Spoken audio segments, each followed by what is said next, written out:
வந்துருமே உங்களுக்கு சந்தேகம். கேளுங்க கேளுங்க.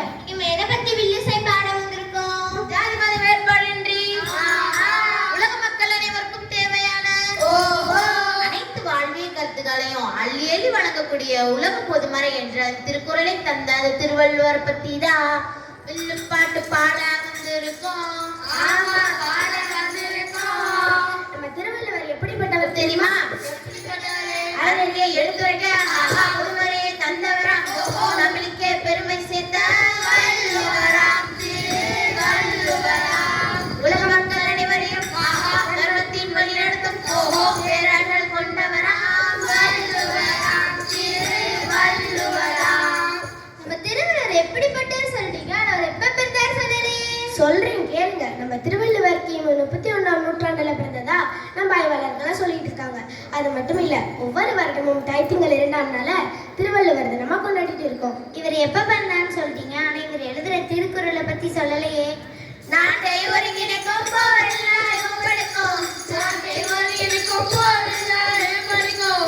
ஈரடி வெண்பாவில் தத்துவங்கள் புரிந்திருக்கும், ஈரடி வெண்பாவில் தத்துவங்கள் புரிந்திருக்கும். பொருளோ மிக சிறிது விரும்பியமோ தவ பெறுது, பொருளோ மிக சிறிது விரும்பியமோ தவ பெறுது. சிந்தனையை விளக்கும் புது வாழ்வுகளை படைக்கும், சிந்தனையை விளக்கும் புது வாழ்வுகளை படைக்கும். இப்படி உலக மக்கள் அனைவருக்கும் தேவையான அனைத்து கருத்துக்களையும் முப்பால அடக்கி சொல்லிட்டார் நம்ம திருவள்ளுவர். அந்த முப்பால் என்னன்னு தெரியுமா?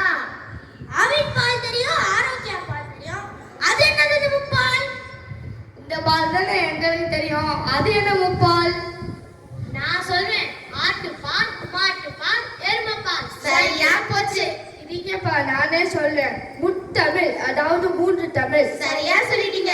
முக்கடல், அதாவது 3 கடல். இதுவும் சரியா சொல்லிட்டீங்க. அப்பனா முப்பால்னா 3 பால் தானே?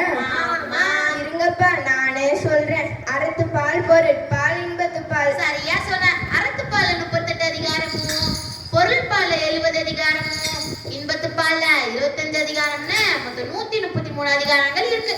ஒவ்வொரு அதிகாரத்துக்கும் 10 பாடல் வீதம் 1330 குறள்ல உலக மக்கள் அனைவருக்கும் தேவையான அனைத்து கருத்துக்களையும் சொல்லிட்டார் நம்ம திருவள்ளுவர். சரி, 1330 குறள் எழுதியிருக்காரே நம்ம திருவள்ளுவர். உங்களுக்கு ஏதாவது குறள் தெரியுமா? ஏதோ கொஞ்சம் கொஞ்சம் தெரியும். சரி, தெரிஞ்ச குறளை சொல்லு. கதையாவே சொல்றேன் கேளுங்க. நம்ம ஏன் பள்ளிக்கு வரோம்? படிக்கத்தான். எதுக்காக படிக்கிறோம்?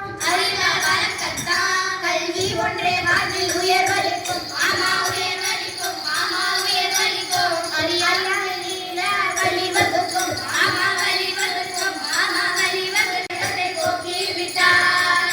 ஒரே மனதிலே விட்டார், நம்மை போக்கி விட்டார். பண்பின்றி அறியவில்லை, அன்பிருந்தார் அழிவில்லை என்று சொன்ன திருவள்ளுவர்.